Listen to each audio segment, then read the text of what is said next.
जय हिंद प्यारे बच्चों। एकेडमिया अम्बाला में आपका हार्दिक स्वागत है। आज हम पढ़ेंगे कक्षा 7वीं की हिंदी की पाठ्यपुस्तक भाग 2 का पाठ 5 मिठाई वाला। यह पाठ भगवती प्रसाद वाजपेयी द्वारा रचित है। हिंदी साहित्य जगत में भगवती प्रसाद वाजपेयी जी का बहुत अहम स्थान है। पाठ का सारांश है, लेखक ने इस कहानी में एक फेरी वाले के चरित्र का बहुत ही मार्मिक चित्रण किया है। इस कहानी में एक व्यक्ति अपने परिवार व बच्चों को खोने के बाद अपनी खुशियाँ दूसरे बच्चों में ढूंढता है।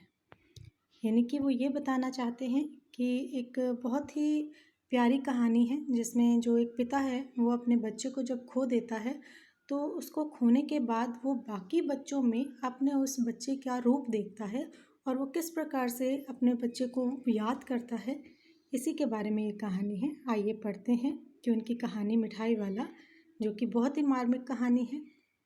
सबसे पहले वह एक मोहल्ले में खिलौने बेचने आता है तथा बहुत ही मधुर स्वर में गाते हुए कहता है, बच्चों को बहलाने वाला, खिलौने वाला। उसकी इस आवाज़ को सुनकर सारे बच्चे खिलौने लेने के लिए दौड़ पड़ते हैं। वे बहुत ही सस्ते दामों में खिलौनों को बेचता है। लोगों को बड़ा आश्चर्य होता है कि वे कैसे इतने सस्ते खिलौने देता है।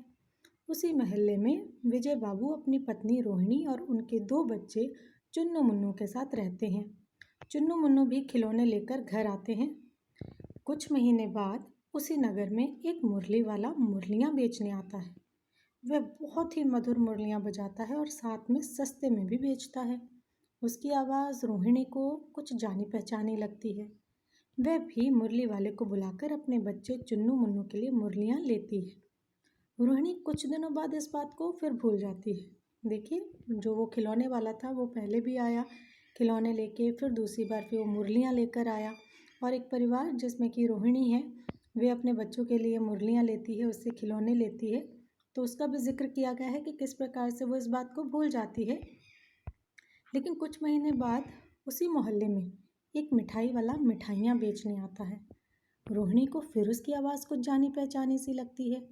वह उसे अपने घर पर मिठाइयाँ लेने के लिए बुलाती है और उससे पूछती है कि क्या वो पहले भी यहाँ आया है। तब वह मिठाई वाला बताता है कि वह पहले भी खिलौने और मुरलियाँ बेचने आ चुका है। तो फिर रोहिणी उससे पूछती है कि वह इतनी सस्ती चीज़ें क्यों बेचता है। तब वह मिठाई वाला अपने बारे में बताता है कि वह एक अमीर व्यक्ति था, उसका भी एक परिवार था, बच्चे थे, लेकिन अब उसके परिवार में कोई नहीं बचा। इसलिए वह सस्ते दामों में इन चीज़ों को बेचकर अपनी खुशियाँ इन बच्चों में ढूंढता है। देखिए, अपने बच्चे से जो अटूट प्रेम था उसी की ये कहानी है कि जिसमें कहानीकार ने एक पिता का बच्चे के प्रति प्रेम भाव दर्शाया है कि किस प्रकार वह अपने जो पिता हैं अपने बच्चे के खोने के बाद अन्य बच्चों में उस खुशी को तलाश कर रहा है। बच्चों को खुश देखकर वह खुश हो जाता है तथा अपना दुख भूल जाता है।